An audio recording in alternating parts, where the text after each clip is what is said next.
Welcome back, folks, to another video review from Omar GT, and this goes to one of my very good game, I would say, to start off. But this is my first HD 2D remake game I've ever played, so my hype was very high on this, and playing it was very hype over.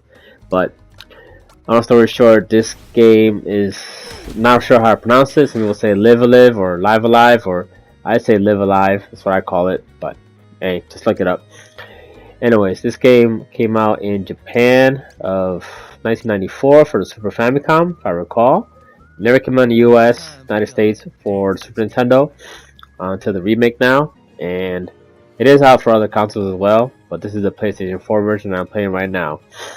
And I gotta say, just like every other reviewer has said it before, that the visuals are stunning. And this made me more believer of the HD 2D remake for a lot of old games that are very hard to go back to, or people have never played and you want to redo it for modern times.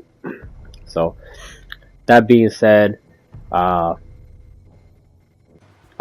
much more I can say about this game that hasn't already been said than, of course, starting with the visuals. The visuals are just stunning, as you can see here. It's very polygonal, that's all I can say as far as the environments and all that, but the characters and most of the environments are all 2D sprite based, which I love. Very enhanced, very beautiful techniques. But aside from that, as you already know, most people already said it does look great. So let's get on to the game and how it plays. Alright, the game starts you off with actually 7 characters you can pick from, and they all play very distinctly differently, and all in different time eras in history. Nothing related to any exact people in history, but I start off with Pogo, which is a prehistory one, and I recommend looking up a guide if you like to see which ones you can start out with, because some are pretty hard and some are pretty easy. And I will say the prehistoric one, Pogo, is a lot of combat based, and it's probably one of the longest one of the stories. But it's still fun and good intro to start with. Other than that, you don't have to go in a specific order. Go any order you like. And my favorite ones are probably the prehistoric ones, which is very comedical. A lot of jokes in that one. The near future, which is this one right here as well, and the Wild West. I love the aesthetic of the Wild West. The music was so nice. This game is a 1994 game from the Super Famicom from Japan. It never came out in the United States. I think it was when it was remade, it came out to the Switch first, if I recall, and then the other consoles and as well as PC. And this is my first time playing this game at all, so can't compare it to the original from 1994. So I can't compare that way. I just compare it to only what I played my whole life. But this game was a lot of fun. This sprite base, so cool, that very animated, each character themselves.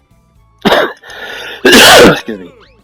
But the game does have quite a lot of cutscenes in different chapters, all good. The voice acting was very different for each character, and actually even fit the roles. Like each character, their voices did fit the roles. Unlike some games that you play that voices are annoying or just doesn't fit right for that person or their status and their company. But I like them all. The combat is turn-based, but as you can see there, it looks like a grid-based, but it's not really grid-based. You do move your character around in the grid, but it's a very small, tiny grid. So I wouldn't consider this a strategy game, although some people might compare it to Ark the Lad. But I would say no, it's just more like a turn-based Trails of Cold Steel, The Legend of Heroes, or maybe other type of strategy games. Well, let me not say strategy games, turn-based games that have a large grid, like Ark the Lad in a way. But aside from that, I would just say it's a turn-based RPG. Voice acting is great. Like I said again, looks phenomenal. There are 7 chapters with at the end all characters are combined together to one big chapter for finale to kill the evil demon lord. But I don't want to spoil that just because there's something else that happens during that time frame. And I think it does have multiple endings that you can choose which characters to lead for the final battles. which they'll let you swap around, but for the most part, you pick one character for the end. And I would have an extra save state so you can go back and switch it around to see if there is a difference. Other than that, you really don't have to. The soundtrack, although kind of one note, but not too much, but it is a very good song. As you can see here, it's a very good, catchy song to go with. Each era does have its own type of distinct sound and music to it. Like you have an upbeat for the wrestler type theme, which is the current timeline, and you have Imperial China, which has a more distinct, mellow type music. You have techno type music, which is for the future. I'm sorry, near future era. But it's very fun, a lot of fun. I did like Endo Japan, which is this right here, a lot. It was pretty good, fun, but a very, very difficult chapter. And that, for those of you who've never played a 2D game or wanted to get into one, this is one to go into because, like I said, you play different chapters, all last about anywhere between, say, 3 to 4 hours each, depending if you want to get every single item or every single cutscene in the game for those chapters. But you don't have to, you can actually just run through it, even though I don't recommend it because your characters will be very low level for the final bosses of each chapter. Other than that, I gotta say this game does look very pretty itself. I recommend to anybody who wants to get into JRPGs because it's not, like I said, not that difficult at all to play, except for some of the final bosses are difficult, but you can always level up to succumb that for the most part. My overall rating for this game, I would say it's an 8 out of 10. I did enjoy it a lot, and I do recommend it for a lot of other people. For those of you who want to try it out, I've actually got a pretty good discount on it digitally. If you want to get a hard copy, go ahead and do so. But I do want to thank you all for watching, and please do look forward to my next review. And if you really wanted to get into JRPG, this is one introduction JRPG I would recommend anyone to get into. So for the most part, I'd like you all to enjoy this ending here. This is not the ending of the game, this is just one clip that I enjoyed a lot with the Sunset Riders. So thank you all for watching, and I also add an extra video on the ending of the game using Akira as a protagonist. So if you don't want to watch that, stop right now, and thank you all for watching. Bye.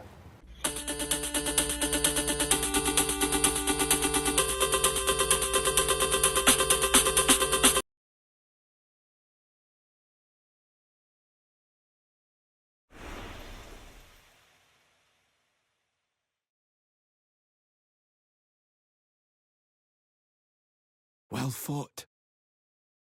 And won.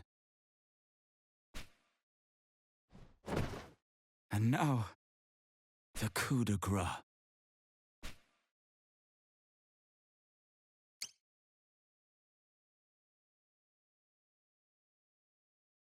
Don't think so. Strike fast. And come. Waver not in this. Yep.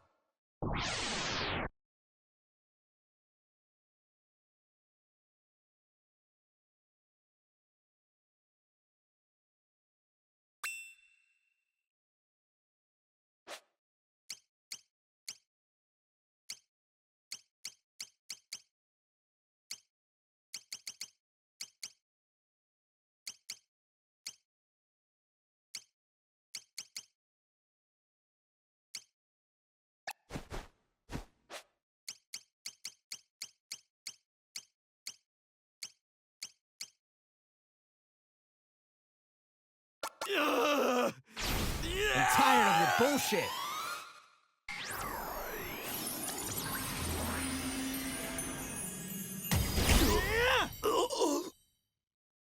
It nears. The creeping shadow. Stop right there. Screw you! For justice, she demands it. Nothing less. I know what you're afraid of.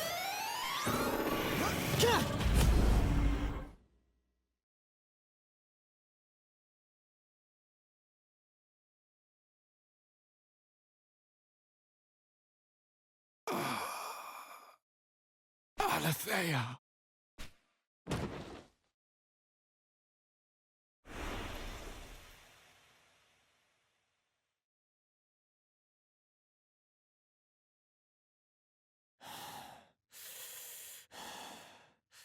Dumbass. Hope you're happy now.